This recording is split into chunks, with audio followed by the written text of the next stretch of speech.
Eu queria agradecer o convite, eu fico muito feliz de ver essa iniciativa. A organização onde eu trabalho há mais de 20 anos, o Instituto Socioambiental, ele é oriundo de um programa de povos indígenas do Centro Ecumênico de Documentação e Informação. Então, a nossa origem é uma origem ecumênica, de dialogar com o campo religioso. A gente sabe da importância do campo religioso na construção da democracia e das condições que foram dadas até para a gente ter a Constituição que a gente tem, que hoje é aquilo que a gente tenta garantir na essência. E para falar, eu vou falar de terra, mas eu vou falar, na verdade, de floresta como um espaço de renovação de água, como disse aqui a Maru, e muito em cima daquilo que eu aprendi com o Antônio Nobre. Primeira vez que eu vi uma palestra do Antônio, acho que deve ter uns 11 anos, que ele disse que é a idade da filha dele, eu fiquei tão impressionada com tudo que ele trouxe. E no final eu falei para ele, olha, eu só não estou saindo daqui muito deprimida, porque ele estava acompanhado da esposa dele que estava grávida. E eu falei, bom, se você é um cientista que traz tudo isso para nós, mas sua esposa está grávida, então é porque alguma esperança você tem, e é nessa esperança que eu vou beber mais do que em todo o conhecimento que desde então ele tem sido um mentor super importante para a gente. Porque o Antônio é um cientista que se antecipa, né, à ciência, dialogando com os outros conhecimentos e fazendo uma coisa que a gente tem que evitar, que é ficar esperando a ciência ter certeza das coisas para tomar a nossa atitude. E essa talvez seja uma das relações passivas que a gente tem com a ciência, que são mais ruins para a causa ambiental. Porque tudo isso que a ciência nos diz hoje, que o IPCC hoje confirma, a gente, por exemplo, podia ter ouvido do CIAM e de todos os povos indígenas do Brasil há muito tempo. Né? O conhecimento tradicional dessas comunidades no manejo do seu território, em lidar com as mudanças do ambiente, em reconhecer as ameaças, eles já são alertas, né, que a gente precisou esperar a ciência confirmar para começar a referendar. Então, acho que uma primeira coisa que lidar com a floresta e com os povos da floresta nos ensina é que ali tem muito conhecimento. E acho que esse, na perspectiva, né, da gente ter um equilíbrio num país que é essencialmente florestal, como o caso do Brasil, né, apesar de que hoje a transformação que a gente fez no nosso território já não evidencia isso muito, mas nós ainda somos os donos da maior área de floresta tropical contínua do planeta, que é a Amazônia. E que tem uma importância para o clima por ser a maior área de floresta tropical contínua. Quer dizer, o fato de que você tem grandes maciços florestais cumpre um papel fundamental. Como eu aprendi com o Nobre, por exemplo, se você pega 1 km² de um espelho d'água, seja um lago, uma lagoa, seja o oceano, ele vai evaporar menos água do que 1 km² de floresta. 1 km² de floresta tem vários níveis, né, onde essa água vai ficar armazenada. Então, a capacidade da floresta de contribuir para a formação de chuvas é muito maior do que a capacidade de qualquer espelho d'água. E por isso a importância da floresta amazônica para o equilíbrio climático, não só no continente americano, mas também para o planeta. E isso era uma coisa que a gente não precisava ter lido nos livros para aprender, né? O Brasil tem hoje, a partir da Constituição, muitas áreas protegidas, chamadas áreas protegidas, que são as terras indígenas reconhecidas, unidades de conservação como os parques nacionais, terras de quilombo, diferentes territórios que são ocupados por populações tradicionais. A gente tem um decreto da Política Nacional de Povos e Comunidades Tradicionais, que reconhece uma diversidade de dezenas de povos diferentes, inclusive os povos de terreiro, reconhecidos como populações tradicionais. Todas essas com práticas e formas de manejo que são muito mais inteligentes e com muito mais capacidade de manter os sistemas ecológicos do que aquelas que nosso desenvolvimento tecnológico moderno foi capaz de gerar. Né? Um desenvolvimento, se a gente olha, por exemplo, o que a gente considera como o agronegócio mais moderno, ele é altamente dependente de insumos externos e químicos, né? Dos venenos, dos agrotóxicos, dos fertilizantes, do que a agricultura tradicional. E esse olhar, então, para a importância tanto desses territórios, porque se a gente olhar, por exemplo, a Amazônia, mais de 40% dela é reconhecida com alguma forma de destinação de terras para comunidades ou para preservação. E isso tem uma importância em si. Então, um primeiro esforço, né, de um conjunto de ambientalistas que lida com isso é apoiar essas comunidades na gestão do seu território, garantir a autonomia deles para a gestão desse território, com base no que diz a Constituição hoje, e garantir que, portanto, esses maciços florestais se mantenham e que eles possam manter essa importância que eles têm para a regulação climática e para os sistemas ecológicos. Isso com base nos sistemas agrícolas tradicionais, nas práticas de manejo, e não só. Se a gente tiver esse olhar mais amplo do que é preciso inspirar a nossa sociedade, até nas práticas de convivência, né, na vida comunitária, né, temos muito a aprender a partir daí. E reconhecer isso como conhecimento é um primeiro passo. Nem todo mundo reconhece o conhecimento tradicional indígena ou de outras comunidades tradicionais como conhecimento. E aí a gente fica esperando a ciência dizer. E, no geral, a ciência vai atestar, né, a concretude das coisas. Então, ela vai esperar ver se aquele impacto realmente vai gerar um efeito negativo para dizer, olha, com 100% de certeza, aqui gerou um impacto negativo. E a gente tem que se antecipar. Nós estamos aqui para buscar inspiração para nos antecipar isso, né?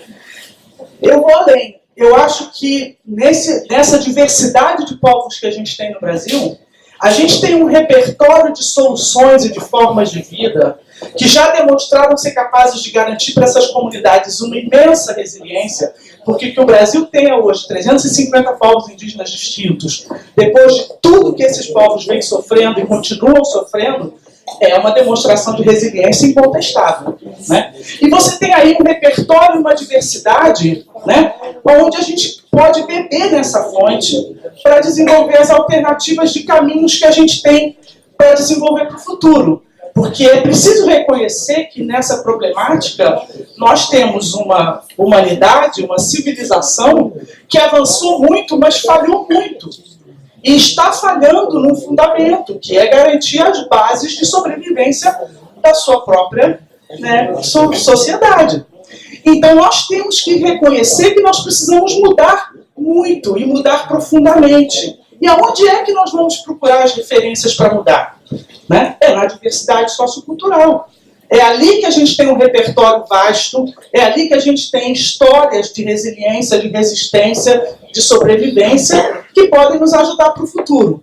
Não vai ser só dentro dos laboratórios, né, buscando cada vez mais nos afastar daquilo que é a essência da natureza. E aí é o ponto que o Mário, né, misteriosamente comentou aqui que ele queria que eu falasse, que é o seguinte, quer dizer, a gente vem trabalhando, né, na questão da legislação florestal, dos direitos indígenas, na legislação relacionada à gestão de recursos hídricos, proteção, né, de mananciais, enfim. E tem uma nova fronteira de desafio no campo socioambiental, que é a questão relacionada ao uso da biodiversidade, dos recursos genéticos, né? Muito se fala de que a grande biodiversidade do Brasil é uma grande riqueza. Pois bem, nós temos uma nova lei que foi totalmente pautada pela indústria farmacêutica e que hoje o debate nos leva a uma situação em que tudo aquilo que se construiu, inclusive da perspectiva da proteção da biodiversidade para o seu possível uso comercial e da proteção do conhecimento tradicional, começa a cair por terra, porque todos esses recursos são sintetizáveis, são passíveis de serem reproduzidos em laboratório. E na hora que as pessoas começarem a reproduzir esses insumos em laboratório, elas podem abrir mão da manutenção deles in situ, da chamada conservação in situ, da natureza onde ela está. Então isso é uma nova fronteira, né? Que tem muito mais gente apta a falar disso. Eu só consigo falar sobre isso essas 3 frases que eu falei para você aqui.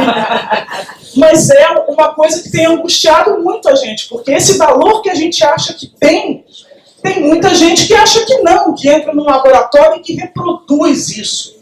E que, portanto, não há necessidade de se ter esse cuidado, né, de proteger, o que referenda a tese do presidente da Federação, da Frente Parlamentar da Agropecuária, que disse essa semana que manter floresta é um custo para a sociedade. E é contra essa visão que a gente, né, luta no dia a dia.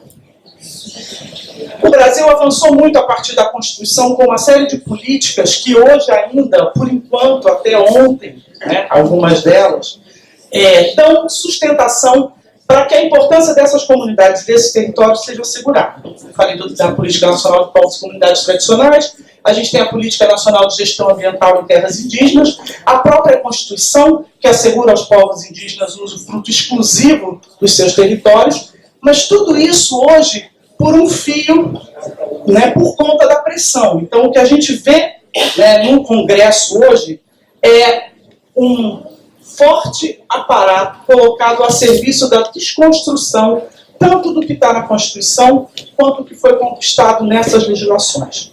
Então, hoje, se você conversa com a maior parte dos deputados, né, que são uma sobre-representação de pequenos grupos da sociedade, né, então a gente tem um grande problema no nosso Congresso no Brasil, que é você ter um Congresso que não representa a diversidade da sociedade. Que a Frente Parlamentar da Agropecuária, que é formada mais por donos de terra do que por produtores rurais, está longe de representar uma maioria latifundiária desse país, né? Mas ela está lá, ela tem maioria dentro do Congresso. Uma das brigas hoje é que, se você for conversar com essas pessoas, elas acham que a solução de vida para os povos indígenas é fazer arrendamento das suas terras para plantar soja ou abrir os seus territórios para mineração. Essas são as grandes propostas do atual governo para a política relacionada a povos indígenas. E aí reside um esforço para que essas propostas não avancem. Ou seja, a gente está no extremo oposto da ideia do reconhecimento dessa diversidade, dessa importância como caminho para o nosso futuro, né? E com uma velocidade acelerada de um processo que tende a fazer com que essas populações sofram mais para conseguir garantir essas condições de vida que foram fundamentais até hoje. Bom, dentre os pedidos, né, da nossa participação aqui, estão da gente falar um pouco, então, o que se está fazendo, até para a gente poder ter um pouco essa perspectiva de que há o que ser feito e há coisas que estão acontecendo que podem melhorar. Então, o ISA tem apoiado várias comunidades indígenas nas regiões onde a gente trabalha, que são a Bacia do Rio Negro, no Noroeste Amazônico, a Bacia do Xingu, que pega o estado do Mato Grosso e do Pará, e a Bacia do Ribeira do Iguape, no estado de São Paulo, apoiando pesquisas interculturais, no sentido de trazer esse conhecimento tradicional, né, de ajudar a sistematizar esse conhecimento, de dialogar com outros conhecimentos e, a partir daí, ajudar a construir novas visões. E uma das iniciativas mais recentes em relação a mudanças climáticas foi de reunir um grupo de indígenas de 17 diferentes etnias, a maioria da Amazônia, para fazer a construção de uma nova visão sobre o debate das mudanças climáticas, porque o processo de participação que está dado, seja na Convenção de Clima, seja nas políticas nacionais, ele chama os povos indígenas e as outras comunidades tradicionais para responder perguntas que foram feitas por nós, por outros, por aqueles que estão distantes e não reconhecem a importância dessas comunidades. E a gente sabe que os povos indígenas têm a dizer sobre as mudanças climáticas muito mais do que as perguntas que são feitas a eles e que eles são chamados a participar naqueles espaços, né, estabelecidos para a participação social. Então, nós estamos trabalhando com esse processo, que é um processo de formação em incidência política e mudanças climáticas, na perspectiva de fortalecer as narrativas indígenas e trazer esse diálogo intercultural. E o Antônio tem participado desse processo com a gente de uma maneira muito interessante, porque ele ajuda a identificar nas referências da ciência ocidental aquilo que os povos indígenas já dizem há muito tempo. Então, ele ajuda a demonstrar que, se a gente ouvir os povos indígenas, a gente não precisa ficar esperando as evidências científicas, né, que, no geral, a gente espera. A gente tem contado muito com a participação do Ailton Krenak, do Davi Yanomami, do Álvaro Tucano, como referências, né, mais velhas, no diálogo com os índios mais jovens nesse processo, e tem sido um esforço muito grande. Eu queria aproveitar para convidar vocês, porque esse primeiro módulo de formação a gente vai encerrar no dia 3 de outubro, com um seminário dentro do Congresso Nacional sobre percepções indígenas acerca das mudanças climáticas, onde a gente vai lá para ouvir os índios, né? Então, vocês estão convidados porque vai ser, eu acho, um momento super importante. E esse processo de ajudar no fortalecimento das práticas tradicionais inclui também a identificação das vulnerabilidades, né, e das necessidades de adaptação dos territórios. Então, a gente tem trabalhado um pouco em relação à questão de energia, de uso do fogo, tem trabalhado muito para dar visibilidade às experiências positivas, né, que têm sido desenvolvidas pelos povos indígenas.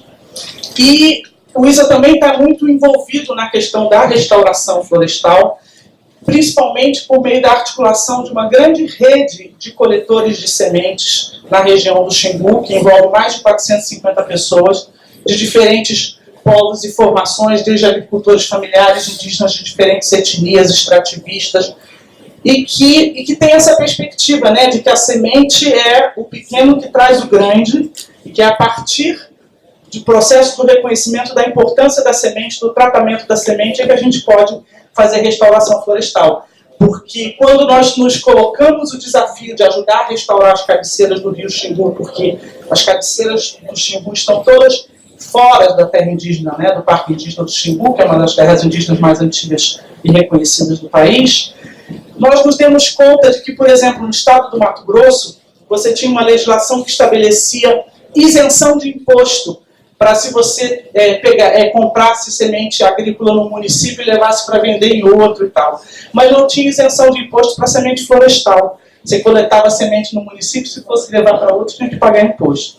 Então, o trabalho começou com a mudança da legislação estadual para garantir a isenção dos impostos para as sementes florestais e todo um processo de articulação para se conseguir semente.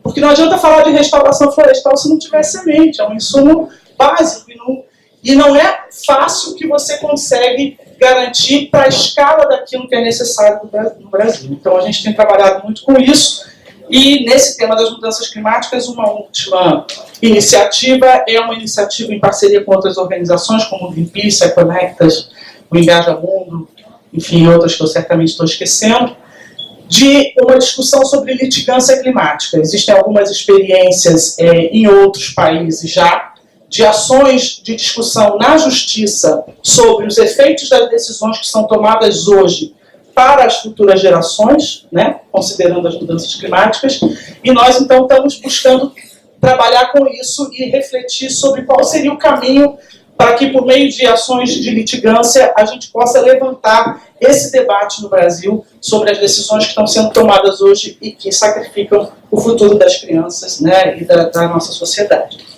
Por fim, para falar um pouco sobre o que é possível e o que é importante, né? Acho que a gente já sabe que a questão da conscientização é fundamental, e acho que o espaço da fé e da reflexão é fundamental para que a gente traga essa reflexão. A gente vê, além de todos os problemas que já foram ditos aqui, essa apatia da nossa sociedade em relação a tudo aquilo que a gente vê acontecer no campo político, e não podia ser de outra forma depois de tanto tempo, né, formando, educando uma sociedade de consumo.